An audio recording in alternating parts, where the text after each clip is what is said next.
ये 8 बातें भगवत भक्त अपने जीवन में जांच ले कि है कि नहीं है, अगर ना हो तो धारण कर ले। पहला है, संत महापुरुष आपके जीवन में है कि नहीं, ये जांच करनी है। प्रगट में अनुशासन जरूरी है, प्रगट में अनुशासन जरूरी है। दूसरा, भागवतिक मार्ग में चलने वाले उपासक को सांसारिक पुरुषों की मित्रता करके उनकी संगोष्ठी में नहीं बैठना चाहिए। इस बात को बहुत अच्छे से समझ लो। सांसारिक पुरुषों की जो वृत्तियां होती हैं उनमें बड़ा आकर्षण होता है भोगों का, प्रपंच का। जो साधक भ्रमणशील हैं, अगर वो गृहस्थों के यहां जाकर उनकी सैयाओं पर सोते हैं तो उनकी दुर्दशा क्या होती है चित्त की, वो खुद अनुभव करके देख ले। जब तक हमें अध्यात्म का परिचय नहीं है तब तक कहीं भी हम राजी हो जाते हैं। अरे राजी होने को तो टाकीज के सामने देखो जाके, हजारों की भीड़ लगती, लाइन में खड़े होते हैं, पैसा देते हैं और क्या देखने जाते हैं? झूठा तमाशा। उनको आप क्या कहोगे? ज्ञानी कहोगे? सत्संगी कहोगे? भीड़ का इकट्ठा हो जाना कोई अध्यात्म का चमत्कार नहीं होता था। अध्यात्म का चमत्कार तो अंतर की वृत्ति का परिवर्तन हो जाना होता है। नहीं तो अगर एक नृत्य करने लगे ना तो हजारों उसको देखने खड़े हो जाते हैं। फिर 14 संगीत बज रहे हैं, फिर इसके बाद अगर हजारों में बैठे मनोरंजन कर रहे हैं तो इनका कोई महत्व तो नहीं। अगर एक महात्मा कह देता है कि तुम वास्तविक भगवत मार्ग के पथिक हो तो धन्य हो गया जीवन, और 1 करोड़ लोग कह दे कि परमार्थ का पथिक है तो मान्यता नहीं मानी जाएगी। ये अध्यात्म है, अध्यात्म। इसीलिए कह रहे हैं कि सांसारिक पुरुषों की संगोष्ठी में रति न करे। आप मान बैठेंगे अपने को भगवान, अपने को ईश्वर, अपने को अवतार मान गए तो आप जो अवतार है ना, ईश्वर है ना, भगवान है, उनसे विमुख हो जाएंगे।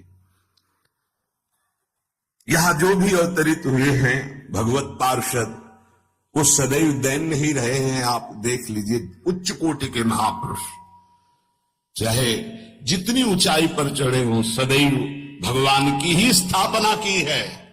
भगवान के नाम की, रूप की, लीला की, धाम की, भगवत महिमा की स्थापना की है। अपनी नहीं, अपने पार्थिव शरीर की नहीं। ध्यान रखना, जितने महापुरुष प्रकट हुए भगवान की स्थापना की। अगर हम संसारिक पुरुषों का संग करेंगे तो कई तरह से हानि हो जाएगी। सत्संग हो रहा, बस इतने जो चाहो बैठ जाओ। हमारा पर्सनल एकांतिक केवल गुरुदेव से संबंध है और उनके द्वारा बताई हुई उपासना में हमारा समय व्यतीत होना चाहिए। कोई हमारा मित्र नहीं होना चाहिए, अलग से संगोष्ठी नहीं होनी चाहिए विषयी पुरुष की, सांसारिक पुरुष की। तीसरा, किसी भी अपनी निंदा करने वाले के प्रति कभी भी बुरा व्यवहार बर्ताव नहीं करवाना चाहिए, क्योंकि भगवान प्रेरित करते हैं निंदा करा करके महान बनाने के लिए। ये शब्द याद कर लो। जब तुम्हारी निंदा होने लगे, प्रतिकूलता होने लगे, विपत्ति आने लगे, संकट सताने लगे, तो जान लेना कि तुम्हारी अध्यात्म की भूमिका उठने वाली है, पक्का। कि अपनी जब कोई निंदा करे तो उसका भला जरूर मना देना, बुरा मत मना देना, नहीं तो अध्यात्म छूट जाएगा।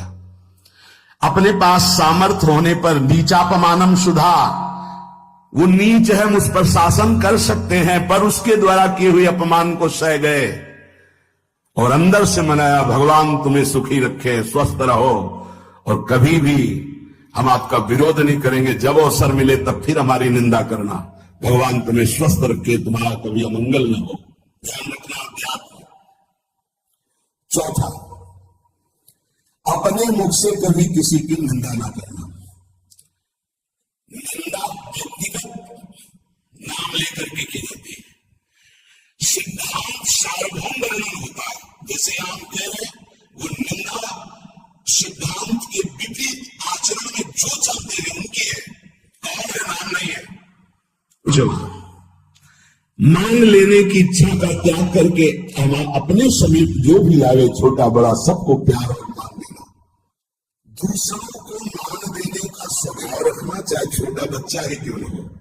ये नहीं कि धनी मानी बड़ा आकर के धन राशि दे रहा है तो उसका सम्मान हो रहा है और छोटा प्रणाम कर उसकी तरफ देखा भी नहीं जाए। नहीं, बच्चे से लेकर कोई भी सबको एक ही प्यार की दृष्टि से देखना, भगवत भाव से देखना, अपने को मान रहित और दूसरों को मान देने का स्वभाव बना देना। छठवां, अपनी इंद्रियों को सदाचार परायण रखना।